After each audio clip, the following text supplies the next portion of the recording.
खबर मदीना भी पहुंच गई कि खालिद रज़ी अल्लाह अन्हु ने मालिक बिन नवैरा को कत्ल करके उसकी बीवी लैला से शादी कर ली है। खबर पहुंची भी सीधी खलीफतुल मुस्लिमीन अबू बकर रज़ी अल्लाह अन्हु के पास, और खबर पहुंचाने वाले अबू कुतादा अंसारी रज़ी अल्लाह अन्हु थे, जो इस शादी पर नाराज होकर मदीने चले गए थे। अबू बकर रज़ी अल्लाह अन्हु ने इस खबर को ज्यादा अहमियत न दी। उन्होंने कहा कि खालिद रज़ी अल्लाह अन्हु को रसूलुल्लाह सल्लल्लाहु अलैहि वसल्लम ने सैफुल्लाह का खिताब दिया था, उनके खिलाफ वो कोई कार्रवाई नहीं करेंगे। खालिद रज़ी अल्लाह अन्हु ने किसी जिंदा आदमी की बीवी को वरगला कर अपनी बीवी नहीं बनाया। अबू कतादा अंसारी रज़ी अल्लाह अन्हु खलीफतुल मुस्लिमीन के जवाब से मुतमईन हुए। वो उमर रज़ी अल्लाह अन्हु के पास चले गए और उन्हें ऐसे अंदाज से लैला की खालिद रज़ी अल्लाह अन्हु के साथ शादी की खबर सुनाई जैसे खालिद रज़ी अल्लाह अन्हु अय्याश इंसान हो और उनकी ऐश परस्ती उनके फराइज पर असरअंदाज हो रही है। उमर रज़ी अल्लाह अन्हु गुस्से में आ गए और अबू कतादा रज़ी अल्लाह अन्हु को साथ लेकर अबू बकर रज़ी अल्लाह अन्हु के पास गए। उन्होंने अबू बकर रज़ी अल्लाह अन्हु से कहा, खलीफतुल मुस्लिमीन, खालिद का जुर्म मामूली नहीं, वो कैसे साबित कर सकता है कि बनु जरबू के सरदार मालिक बिन नवैरा का कत्ल जायज था। अबू बकर रज़ी अल्लाह अन्हु ने पूछा, मगर तुम चाहते क्या हो उमर? उमर रज़ी अल्लाह अन्हु ने कहा, खालिद की माजूली, सिर्फ माजूली नहीं, खालिद को गिरफ्तार करके यहाँ लाया जाए और उसे सजा दी जाए। अबू बकर रज़ी अल्लाह अन्हु ने कहा, उमर, मैं इतना मान लेता हूँ कि खालिद से गलती हुई है, लेकिन ये गलती इतनी संगीन नहीं है कि उसे माजूल भी किया जाए और सजा भी दी जाए। उमर रज़ी अल्लाह अन्हु इसरार करते रहे। वो दरअसल इंतहा दर्जे के इंसाफ पसंद और डिसिप्लिन की पाबंदी में बहुत सख्त थे। वो नहीं चाहते थे कि सालारों में कोई गलत हरकत रिवाज पा जाए। अबू बकर रज़ी अल्लाह अन्हु ने कहा, नहीं उमर, मैं इस शमशीर को न्याम में नहीं डाल सकता जिसे अल्लाह ने काफिरों पर मुसल्लत किया हो। उमर रज़ी अल्लाह अन्हु मुतमईन हुए। अबू बकर रज़ी अल्लाह अन्हु उमर रज़ी अल्लाह अन्हु को भी नाराज नहीं करना चाहते थे। उन्होंने खालिद रज़ी अल्लाह अन्हु को मदीने बुलवा लिया। खालिद रज़ी अल्लाह अन्हु बड़ी ही मुसाफत तय करके बहुत दिनों के बाद मदीने पहुंचे और सबसे पहले मस्जिद नबवी सल्लल्लाहु अलैहि वसल्लम में गए। उन्होंने अपने इमामे में एक तीर उड़स रखा था। उमर रज़ी अल्लाह अन्हु मस्जिद में मौजूद थे। खालिद रज़ी अल्लाह अन्हु को देखकर वो तैश में आ गए। वो उठे, खालिद रज़ी अल्लाह अन्हु के इमामे से तीर खींच कर निकाला और उसे तोड़कर फेंक दिया। उमर रज़ी अल्लाह अन्हु ने गुस्से से कहा, तुमने एक मुसलमान को कत्ल किया है और उसकी बीवी को अपनी बीवी बना लिया है, तुम संसार कर देने के काबिल हो। खालिद रज़ी अल्लाह अन्हु डिसिप्लिन के पाबंद थे, वो चुप रहे। उन्होंने उमर रज़ी अल्लाह अन्हु के गुस्से को कबूल कर लिया। सो खामोशी से मस्जिद से निकल आए और खलीफतुल मुस्लिमीन अबू बकर रज़ी अल्लाह अन्हु के यहाँ चले गए। उन्हें अबू बकर रज़ी अल्लाह अन्हु ने ही जवाब तलबी के लिए बुलाया था। अबू बकर रज़ी अल्लाह अन्हु के कहने पर खालिद रज़ी अल्लाह अन्हु ने मालिक बिन नवैरा के तमाम जराइम सुनाए और साबित किया कि वो मुसलमान नहीं बल्कि मुसलमानों का दुश्मन था। अबू बकर रज़ी अल्लाह अन्हु खालिद रज़ी अल्लाह अन्हु से बहुत खफा हुए और उन्हें तंबीह की कि आइंदा ऐसी कोई हरकत न करें जो दूसरे सालारों में गलत रिवाज का बाइस बने। तबरी और हैकल के मुताबिक अबू बकर रज़ी अल्लाह अन्हु ने फैसला सुनाया कि मफ्तूहा कबीले की किसी औरत के साथ शादी कर लेना और इद्दत का अरसा पूरा न करना अरबों के रिवाज के ऐन मुताबिक है। उस औरत को आखिर लौंडी बनना था। ये उसके आका की मर्जी है कि उसे लौंडी बनाए रखे या उससे निकाह कर ले। अबू बकर रज़ी अल्लाह अन्हु ने अपने फैसले में कहा कि इस वक्त मुसलमान हर तरफ से खतरों में घिरे हुए हैं, कबीले बागी होते जा रहे हैं, अपने पास नफरी बहुत थोड़ी है। इन हालात में अगर कोई सालार दुश्मन के किसी सरदार को गलती से कत्ल करवा देता है तो ये संगीन जुर्म नहीं। उमर रज़ी अल्लाह अन्हु को खलीफतुल मुस्लिमीन अबू बकर रज़ी अल्लाह अन्हु ने ये कहकर ठंडा किया कि इस्लाम का एक बड़ा दुश्मन मुसलमा बिन हनीफा ने नबूवत का दावा कर रखा है, जंगी ताकत बन गया है। उसके पास कमोबेश 40,000 नफरी का लश्कर है और इक्रिमा बिन अबू जहल उससे शिकस्त खा चुके हैं। अब सबकी नजरें खालिद रज़ी अल्लाह अन्हु की तरफ उठ रही हैं। अगर मुसलमा को शिकस्त न दी गई तो इस्लाम मदीने में ही रह जाएगा। इस कामयाबी के लिए सिर्फ खालिद ही मौजू हैं। उमर रज़ी अल्लाह अन्हु खामोश रहे। उन्हें भी इन खतरों का एहसास था। अबू बकर रज़ी अल्लाह अन्हु ने खालिद रज़ी अल्लाह अन्हु को हुक्म दिया कि फौरन बताह जाएं और वहाँ से यमामा पर चढ़ाई करके इस फितने को खत्म कर दें। खालिद रज़ी अल्लाह अन्हु एक बड़ी ही खतरनाक जंग लड़ने के लिए रवाना हो गए। दिसंबर 632 ईस्वी शवाल 11 हिजरी के तीसरे हफ्ते में खालिद बिन वलीद रज़ी अल्लाह अन्हु ने 13,000 मुजाहिदीन से मुर्तदीन के 40,000 से ज्यादा लश्कर के खिलाफ यमामा के मकाम पर वो जंग लड़ी जिसे इस्लाम की पहली खूंरेज जंग कहा जाता है। इस जंग का आखिरी मार्का एक वसी बाग हदीकतुर रहमान में लड़ा गया था।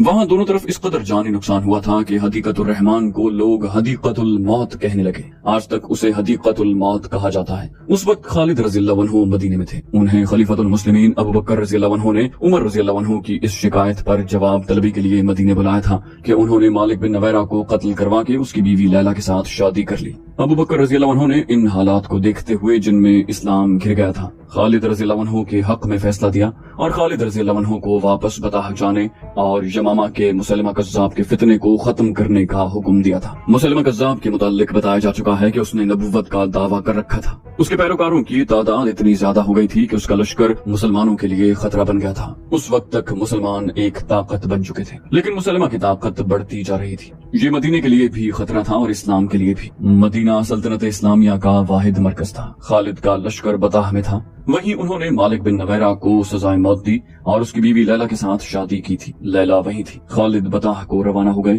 انہیں معلوم تھا کہ ان کے پرانے ساتھی سالار اکرمہ اسی علاقے میں اپنے لشکر کے ساتھ موجود ہیں اور مسلمہ کے خلاف مدد کو پہنچیں گے۔ اکرمہ رضی اللہ عنہ ان 11 سالاروں میں سے تھے جنہیں خلیفۃ المسلمین نے مختلف علاقوں میں مرتد اور باغی قبائل کی سرکوبی کے لیے بھیجا تھا۔ دوسرے قبیلے اتنے طاقتور نہیں تھے جتنا مسلمہ کا قبیلہ بنو حنیفہ تھا، اس لیے اس علاقے میں اکرمہ رضی اللہ عنہ کو بھیجا گیا۔ ان کے پیچھے پیچھے ایک اور سالار شرحبیل بن حسنہ کو بھیج دیا گیا۔ خلیفہ ابو بکر رضی اللہ عنہ نے شرحبیل رضی اللہ عنہ کو یہ حکم دیا کہ وہ اکرمہ رضی اللہ عنہ کو مدد دیں۔ اکرمہ رضی اللہ عنہ یمامہ کی طرف جا رہے تھے۔ یہ 2-2.5 مہینے پہلے کی بات ہے۔ اس وقت خالد رضی اللہ عنہ طلحہ سے نبردآزما تھے۔ انہوں نے طلحہ کو بہت بری شکست دی تھی۔ یہ خبر اکرمہ رضی اللہ عنہ تک پہنچی تو وہ جوش میں آ گئے۔ انہوں نے ابھی کسی قبیلے کے خلاف جنگی کارروائی نہیں کی تھی۔ کچھ دنوں کے بعد اکرمہ رضی اللہ عنہ کو خبر ملی کہ خالد رضی اللہ عنہ نے سلمہ کے طاقتور لشکر کو شکست دی ہے۔ مورخ لکھتے ہیں کہ اکرمہ رضی اللہ عنہ پر انسانی فطرت کی ایک کمزوری غالب آ گئی۔ انہوں نے اپنے ساتھی سالاروں سے کہا کہ خالد فتح پر فتح حاصل کرتے جا رہے ہیں اور انہیں ابھی لڑنے کا موقع بھی نہیں ملا۔ خالد رضی اللہ عنہ اور اکرمہ رضی اللہ عنہ اسلام قبول کرنے سے پہلے کے ساتھی اور ایک جیسے جنگجو اور میدان جنگ کے ایک جیسے قائد تھے۔ اکرمہ رضی اللہ عنہ نے اپنے ماتحت سالاروں سے کہا، کیوں نہ ہم ایک ایسی فتح حاصل کریں جس کے سامنے خالد کی تمام فتوحات کی اہمیت ختم ہو جائے۔ مجھے اطلاع مل چکی ہے کہ شرحبیل بن حسنہ ہماری مدد کو آ رہا ہے، معلوم نہیں کہ وہ کب پہنچے۔ میں زیادہ انتظار نہیں کر سکتا، میں مسلمہ پر حملہ کروں گا۔ مسلمہ معمولی عقل و ذہانت کا آدمی نہیں تھا۔ اسے معلوم تھا کہ مسلمان اس کی نبوت کو برداشت نہیں کر رہے اور کسی بھی روز اسلامی لشکر اس پر حملہ کر دے گا۔ اس نے اپنے علاقے کے دفاع کا بندوبست کر رکھا تھا جس میں دیکھ بھال اور جاسوسی کا انتظام بھی شامل تھا۔ اکرمہ رضی اللہ عنہ سوچے سمجھے بغیر بڑھتے گئے اور یمامہ کے قریب پہنچ گئے۔ وہ چونکہ جذبات سے مغلوب ہو کر جا رہے تھے اس لیے احتیاط نہ کر سکے کہ دشمن دیکھ رہا ہوگا۔ انہیں مسلمہ کے جاسوسوں نے دیکھ لیا اور مسلمہ کو اطلاع دی۔ ایک اور علاقے میں جہاں اونچے ٹیلے اور ٹیکریاں تھیں، اکرمہ رضی اللہ عنہ کو مسلمہ کے کچھ آدمی دکھائی تھی۔ اکرمہ رضی اللہ عنہ نے ان پر حملہ کر دیا، مگر یہ مسلمہ کا بچھایا ہوا جال تھا۔ مسلمہ نے وہاں اچھا خاصا لشکر چھپا رکھا تھا جس نے دائیں بائیں سے اکرمہ رضی اللہ عنہ کے لشکر پر حملہ کر دیا۔ اکرمہ رضی اللہ عنہ اس غیر متوقع صورتحال میں سنبھل نہ سکے۔ مسلمہ کے لشکر نے انہیں سنبھلنے ہی نہ دیا۔ اکرمہ رضی اللہ عنہ کے ساتھ نامی گرامی اور تجربہ کار سالار اور کماندار تھے، لیکن میدان دشمن کے ہاتھ میں تھا۔ اس نے مسلمانوں کی کوئی چال کامیاب نہ ہونے تھی۔ اکرمہ رضی اللہ عنہ کو نقصان اٹھا کر پسپا ہونا پڑا۔ اکرمہ رضی اللہ عنہ اپنی اس شکست کو چھپا نہیں سکتے تھے۔ چھپا لیتے تو لشکر میں سے کوئی مدینہ اطلاع بھیج دیتا۔ چنانچہ اکرمہ رضی اللہ عنہ نے خلیفۃ المسلمین کو لکھ بھیجا کہ ان پر کیا گزری ہے۔ خلیفہ ابو بکر رضی اللہ عنہ کو سخت غصہ آیا۔ انہوں نے اکرمہ رضی اللہ عنہ کو واضح حکم دیا تھا کہ شرحبیل رضی اللہ عنہ کا انتظار کریں اور اکیلے مسلمہ کے سامنے نہ جائیں، مگر اکرمہ رضی اللہ عنہ نے جلد بازی سے کام لیا۔ ابو بکر رضی اللہ عنہ نے اکرمہ رضی اللہ عنہ کو جو تحریری پیغام بھیجا تھا اس میں غصے کا اظہار اس طرح کیا تھا کہ اکرمہ رضی اللہ عنہ کو ابن ابو جہل لکھنے کے بجائے ابن ام اکرمہ لکھا۔ یہ عربوں میں رواج تھا کہ کسی کی توہین مقصود ہوتی تو اس کے باپ کے نام کی بجائے اسے اس کی ماں سے منسوب کرتے۔ خلیفۃ المسلمین نے لکھا، اے ابن ام اکرمہ، میں تمہاری صورت نہیں دیکھنا چاہتا، میں یہ بھی نہیں چاہتا کہ تم مدینے آؤ۔ تم آئے تو یہاں کے لوگوں میں مایوسی پھیلاؤ گے۔ تم مدینہ سے دور رہو۔ تم اب یمامہ کا علاقہ چھوڑ دو اور حذیفہ کے ساتھ جا ملو اور اہل امان سے لڑو۔ وہاں سے فارغ ہو کر عرف جا کی مدد کے لیے مہرا چلے جاؤ۔ اس کے بعد یمن جا کر مہاجر بن امیہ سے جا ملنا۔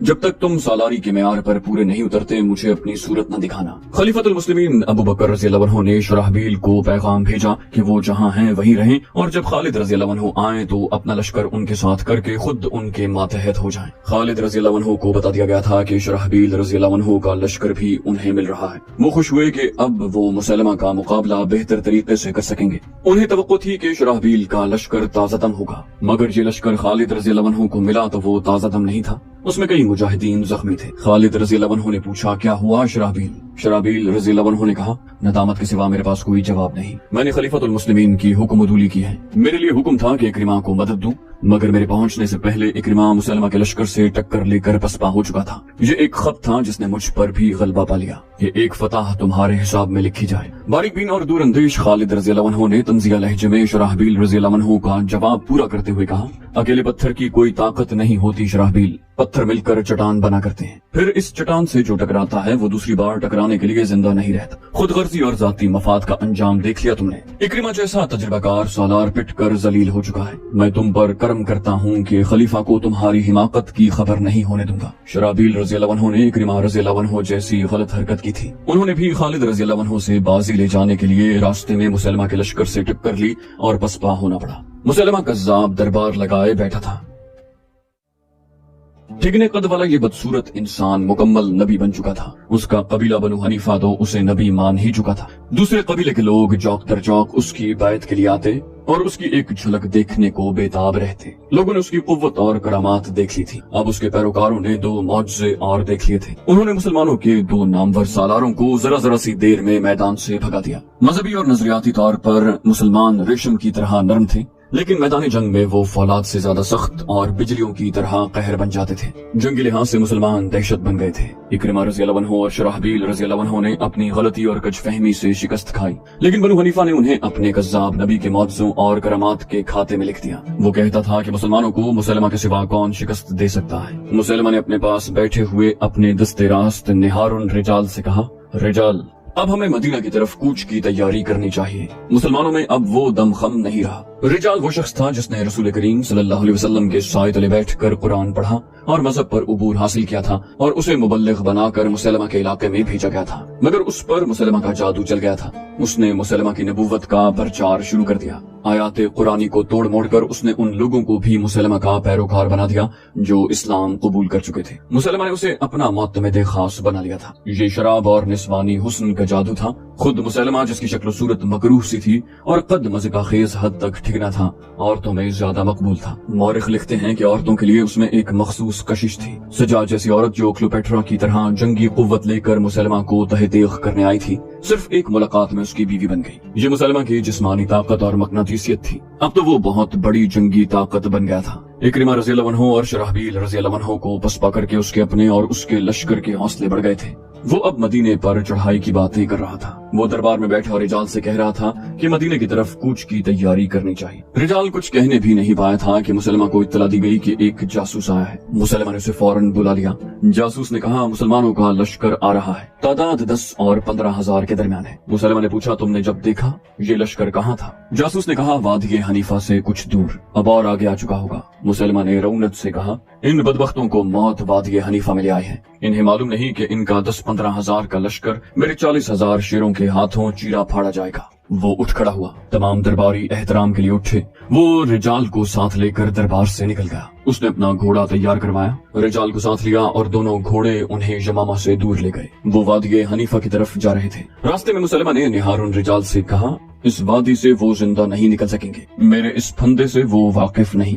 रिजाल ने क़हक़ह लगाया और कहा, आज इस्लाम वादी हनीफा में दफन हो जाएगा। वो आधा रास्ता तय कर चुके थे कि आगे से एक घुड़सवार घोड़ा सरपट दौड़ाता आ रहा था। मुसलमा को देखकर वो रुक गया। घुड़सवार ने हाँफती हुई आवाज में कहा, या नबी, मुजाह बिन मुरारा को मुसलमानों ने कैद कर लिया है। मुसलमा ने हैरत से कहा, मुजाह को? रिजाल ने डरी हुई सी आवाज में कहा, मुजाह को मुसलमानों ने? मुजाह की टक्कर का हमारे पास और कोई सालार नहीं। मुसलमा ने कहा, मुजाह का कैद हो जाना हमारे लिए अच्छा शगुन नहीं। मुजाह बिन मुरारा मुसलमा का बड़ा ही काबिल और दलेर सालार था। वो खालिद रज़ी अल्लाह अन्हु से मिलता जुलता था। मौरिखों ने लिखा है कि खालिद रज़ी अल्लाह अन्हु के मुकाबले में लड़ने और जंगी चालें चलने की अहलियत सिर्फ मुजाह में थी। मुजाह मुसलमानों के हाथों इस तरह चढ़ गया था कि उसके करीबी रिश्तेदार को बनी आमिर और बनी तमीम के कुछ लोगों ने कत्ल कर दिया। मुजाह ने मुसलमा से इजाजत ली थी कि वो लश्कर के 40 सवार साथ ले जाकर अपने रिश्तेदार के कत्ल का इंतकाम ले ले। मुसलमा अपने इतने काबिल सालार को मायूस नहीं कर सकता था। उसने उसे इजाजत दे दी। मुजाह अपने दुश्मन की बस्ती में आ गया और इंतकाम लेकर वापस आ रहा था। उसे मालूम नहीं था कि जिस इलाके को वो महफूज समझता था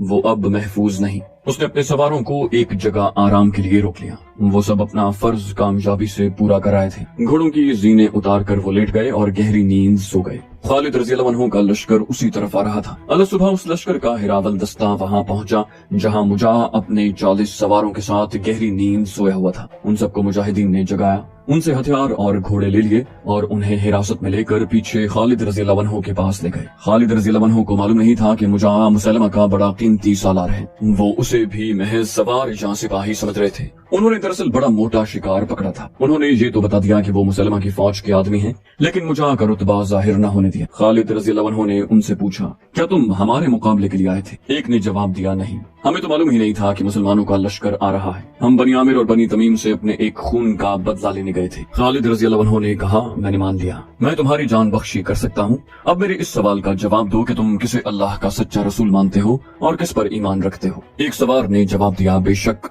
मुसलमा अल्लाह का सच्चा रसूल है। खालिद रज़ी अल्लाह अन्हु ने कहा, खुदा की कसम, तुम मेरी तौहीन कर देते तो मैं तुम्हें बख्श देता। अपने रसूल सल्लल्लाहु अलैहि वसल्लम की तौहीन को मैं किस तरह बर्दाश्त करूं? मुजाह ने कहा, तुम अपने रसूल को मानो, हम अपने नबी को मानते हैं। असल बात भी यही है कि मुसलमा रिसालत में मोहम्मद सल्लल्लाहु अलैहि वसल्लम का बराबर का हिस्सेदार है। सवारों ने कहा, हम सब का अकीदा यही है, एक नबी तुम में से है, एक नबी हम में से है। खालिद रज़ी अल्लाह अन्हु ने तलवार खींची और एक ही वार से एक सवार का सर उड़ा दिया और हुक्म दिया कि सबको कत्ल कर डालो। खालिद रज़ी अल्लाह अन्हु के आदमी आगे बढ़े और मुजाह को पकड़कर उसका सर काटने के लिए झुका दिया। उसे कत्ल करने वाले की तलवार हवा में बुलंद हुई। कैदी सवारों में से एक, जिसका नाम सारिया बिन आमिर था, चिल्लाया, हाथ रोक लो, इस आदमी को जिंदा रहने दो, ये तुम्हारे काम आ सकता है। तब इंकिशाफ हुआ कि मुजाह बनु हनीफा के सरदारों में से है, लेकिन ये फिर भी न बताया गया कि ये सालार भी है। खालिद रज़ी अल्लाह अन्हु दूर अंदेश थे। किसी कबीले का सरदार बड़ा कीमती यरगमाल होता है, उसे किसी न किसी मौके पर इस्तेमाल किया जा सकता है। खालिद रज़ी अल्लाह अन्हु मुजाह के पांव में बेड़ियां डलवाकर उसे अपने खेमे में ले गए और उसे अपनी बीवी लैला के हवाले कर दिया। बाकी सबको कत्ल करवा दिया। मुसलमा के लिए मुजाह की गिरफ्तारी कोई मामूली नुकसान न था, लेकिन वादी हनीफा वो बंदा था जो इस नुकसान को पूरा कर सकता था। इसके अलावा मुसलमा के लश्कर की तादाद 40,000 थी और मुसलमानों की तादाद 13,000। मुसलमा के पास घुड़सवार और शुतर सवार दस्ते ज्यादा थे।